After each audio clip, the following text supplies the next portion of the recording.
Eu já vou começar esse vídeo dando um leve spoiler. Esse livro aqui tem mais de 700 páginas, é um tijolo e você com certeza conseguiria matar alguém se você atirar na cabeça ali no jeitinho. Ainda assim, eu acho que em toda a duração do livro eu só realmente fiquei empolgado quando um personagem de outro livro do Stephen King aparece ali pra fazer uma gracinha. E infelizmente isso diz muito a respeito do que eu achei sobre Insônia.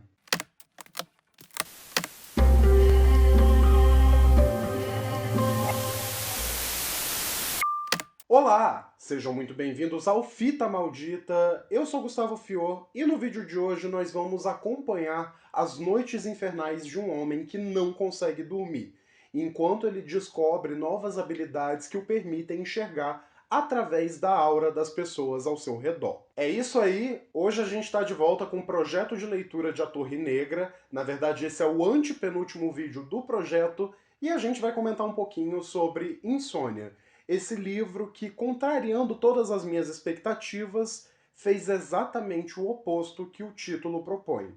Pelo menos comigo. Mas antes da gente enfrentar as forças do Rei Rubro, não esqueça de curtir o vídeo, se inscrever no canal caso ainda não seja inscrito, ativar o sininho para receber todas as notificações, me seguir nas redes sociais que estão linkadas aqui na descrição e também compartilhar com seus amigos para trazer mais almas pro Fita Maldita. Em 1994, chegava às livrarias norte-americanas esse tijolo que é Insônia. Ele é o 34º livro publicado pelo Stephen King e a sua trama está diretamente ligada aos eventos retratados em A Torre Negra. Contudo, é importante lembrar, esse livro aqui foi publicado antes mesmo de Mago e Vidro, que é o 4º volume lá da saga principal. Então tem muita coisa que a gente já comentou aqui durante o projeto de leitura que nem sequer passava pela cabeça do Stephen King enquanto ele escrevia esse livro. Na trama, a gente acompanha o Ralph Roberts, que é um homem aposentado que recentemente perdeu sua esposa devido a uma longa batalha contra o câncer. E desde que a esposa dele faleceu, ele percebe que não consegue mais dormir. Ele tem noites terríveis, está sempre cansado e, mesmo se entupindo de remédios e terapias, sofre com uma insônia crônica. Certo dia, o Ralph precisa socorrer uma mulher chamada Ellen, que acabou de ser espancada pelo seu marido, o Ed Dipno. Esse Ed é um antigo amigo do Ralph, só que ao ver o estado crítico em que a mulher dele se encontrava, ele fica inconformado e vai atrás do homem para tirar satisfação. Só que esse Ed é um completo biruta da cabeça. Ele é basicamente a síntese do cidadão de bem que ficou puto com a própria esposa por ela ter participado de um abaixo-assinado que era favorável ao direito do aborto. Não só isso, mas ele começa a falar um monte de coisa bizarra pro Ralph. Um monte de coisa que nem sequer faz sentido. Então ele é preso, é liberado logo em seguida porque a gente sabe que a lei não funciona, e depois disso ele acaba se juntando a um grupo de manifestantes pró-vida que pretendem fazer um atentado no dia que uma política democrata vai discursar ali na cidade deles, justamente por ela também ser favorável ao direito do aborto. Eventualmente, o Ralph se junta a uma mulher chamada Lois Chase, porque ele já tinha sido apaixonado bem antes de se casar com a esposa dele, que depois faleceu. E trocando experiências, ele descobre que ela também está tendo crises de insônia e eles acabam conversando e descobrindo que possuem algumas habilidades, como por exemplo a capacidade de enxergar a aura das pessoas. Ela se manifesta meio que como um brilho colorido ao redor de todo mundo que está ali perto deles. Não apenas isso, mas eles também começam a notar a presença de uns seres bem esquisitinhos que eles apelidam de doutorzinhos carecas, justamente por eles se parecerem, bem, doutorzinhos carecas. Esses seres, na verdade, são agentes da morte e sempre aparecem ali quando alguém bate as botas, tipo a morte de Sandman. Eles são três, só que eles estão meio divididos. Então, de um lado, você tem o Cloto e o Láquesis, que servem a uma força universal conhecida como Desígnio. E a vontade deles é que as pessoas sigam a morte meio que no fluxo natural. Já o terceiro doutorzinho careca se chama Atropos e ele é completamente surtado. Ele serve a uma outra força universal, que é o acaso, e também está ali a mando do Rei Rubro, que como vocês já bem sabem, é o vilão final de A Torre Negra. Tanto o Atropos quanto o Rei Rubro meio que estão por trás ali daquele atentado que o grupo liderado pelo Ed está tentando fazer. E a gente descobre também que o Rei Rubro exerce um certo controle sobre o Ed.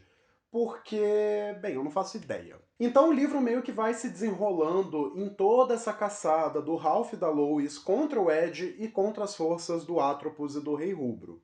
E lá pela metade a gente também descobre que os dois, o Ralph e a Lois, não são conectados de forma alguma a essas duas forças superiores, nem o desígnio e nem o acaso. E é por isso que eles são tão importantes e eles têm um papel muito forte para desempenhar. E essa meio que é a história do livro. Então, sobre insônia.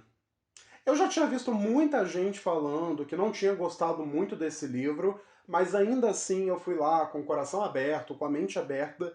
Primeiro, porque ia ser a primeira vez que eu ia ver o Rei Rubro em ação, e segundo, porque a premissa me soava muito interessante. E assim, eu não quero dizer que é um livro ruim, porque ele definitivamente não é. Mas ele também não é lá grandes coisas. A não ser que você esteja falando da quantidade de página. Eu acho que tem coisas muito interessantes aqui, principalmente na forma como Stephen King consegue conectar outras obras dele a essa história. Por exemplo, toda a história de Insônia se passa na cidade de Derry, no Maine. Então você tem um zilhão de referências a livros como It, a Coisa, Cemitério Maldito, e até mesmo o Roland, o pistoleiro lá de A Torre Negra, é mencionado aqui diretamente. Lá no comecinho do vídeo eu falei sobre como gostei da participação de um personagem de outro livro de Stephen King aqui, e eu não quero dar spoiler, então não vou falar quem que é essa pessoa, mas digamos apenas que ele fez parte de um certo clube dos otários. Porém, fora isso, eu acho que é um livro um pouco cansativo. Vocês já devem saber bem, mas eu não tenho problema algum com livros longos. Tanto que A Dança da Morte é um dos meus livros favoritos do Stephen King, assim como Mago e Vidro e Lobos de Cala, que também são uns calhamaço absurdo. Mas o problema aqui é que a gente tem uma trama que se desenvolve quase que inteiramente através de momentos expositivos. E eu entendo o porquê disso, porque esse é um livro que tem uma mitologia muito vasta e também tem muitos personagens, muitos conceitos para apresentar. Ainda assim, lá pela metade, eu já estava exausto. E é até curioso porque, apesar de ser um livro que se explica o tempo inteiro, eu acho que o King não consegue descrever muito bem o que ele está querendo contar aqui. Então fica meio que preso numa espécie de limbo, porque eu senti que eu terminei esse livro e não entendi nem 40% dele. Além disso, eu devo dizer que eu me decepcionei um pouquinho com a aparição do Rei Rubro, e eu não sei necessariamente se isso veio da minha expectativa ou se o livro realmente não entregou aquilo que ele prometeu. Ele só aparece lá no finalzinho e tá longe de ser a figura sombria, ameaçadora e imponente que eu achava que ele era. Mas é aquilo, vale lembrar que esse livro foi escrito muito antes do Stephen King apresentar o que ele queria de fato com a Torre Negra. Então pode ser que naquela época nem ele tinha planos muito grandes para esse personagem. Felizmente, tem uma conexão bem legal com a mitologia da saga, é uma coisa que eu não quero comentar muito aqui para não dar spoiler, mas é um elemento que me deixou ainda mais ansioso para ler o sétimo volume da Torre Negra. É basicamente um personagem que é introduzido aqui e que, bem, vai ser importante lá no final, eu imagino. Mas de resto, é foda. Eu sinto que esse livro podia ser muito melhor do que ele é de fato. A premissa é interessante, a mitologia é rica, mas eu sinto falta de uma narrativa mais fluida com um ritmo um pouco melhor. E é triste, porque eu gosto muito do começo e das últimas 100 páginas, mas a barriga que tem no meio é simplesmente trágica. Só por favor, não pensem que isso é uma contraindicação, tá? Eu sei que eu não gostei do livro, mas isso não necessariamente quer dizer que você não vai gostar. Até porque é o Stephen King. Mesmo nas suas piores obras, ele sempre está ali inserindo algumas coisas interessantes que rendem muita discussão. E por um lado, eu realmente gosto muito dos protagonistas do livro, o Ralph e a Lois. A gente está meio acostumado a ver o Stephen King escrevendo personagens mais jovens, ou até mesmo crianças, e eu não achei que ia gostar tanto de ver o que ele tem a dizer sobre personagens mais adultos, mais idosos, na verdade. De certa forma, esse livro até me lembrou um pouquinho o Mister Mercedes, que também tem um protagonista já mais idoso. Na verdade, tem muitos elementos de Insônia que eu noto que estão presentes aqui, como por exemplo toda a caçada contra o Ed e essa corrida contra um tempo para tentar impedir um atentado terrorista. A diferença é que eu gosto muito do Mister Mercedes. Então, sei lá, às vezes ele pegou o que não deu certo lá no Insônia e corrigiu para trazer em outros livros mais pra frente. Mas bem, eu acho que Insônia tem coisas interessantes, mas ao mesmo tempo, definitivamente não é um livro pra mim. Eu tava lendo ele um pouquinho de noite e altas vezes eu tava só dando umas pescadas. O que é um pouco irônico, mas resume bem a minha experiência com essa leitura. Eu gosto das referências, eu gosto das conexões com outras obras, eu gosto até de como Stephen King consegue posicionar politicamente esses personagens, mesmo com aquele pezinho no sobrenatural.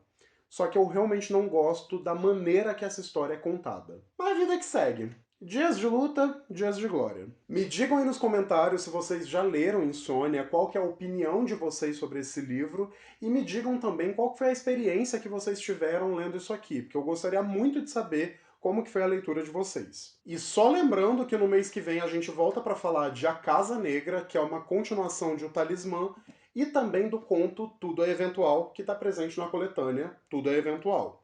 E só para ressaltar, esse vai ser o penúltimo vídeo do projeto de leitura de A Torre Negra, antes da gente voltar depois para ler A Torre Negra, que é o 7º volume de A Torre Negra. Meu Deus! Se você ficou até aqui, primeiramente, muito obrigado pelo seu carinho e pela sua atenção. E por favor, caso você ainda não tenha feito, não esquece de curtir o vídeo, de se inscrever no Fita Maldita e também de compartilhar esse canal com seus amigos para a gente expandir cada vez mais a nossa comunidade. E para não perder o costume, sempre se lembrem, eu vejo vocês muito em breve. Com esse livro, eu meio que percebi que tem um padrão aí para as obras do Stephen King. Se tiver a palavra sono ou qualquer derivado no título, eu vou dormir, eu vou achar chato. Insônia, dormir. Doutor Sono, as melhores sonequinhas que eu já tirei na minha vida.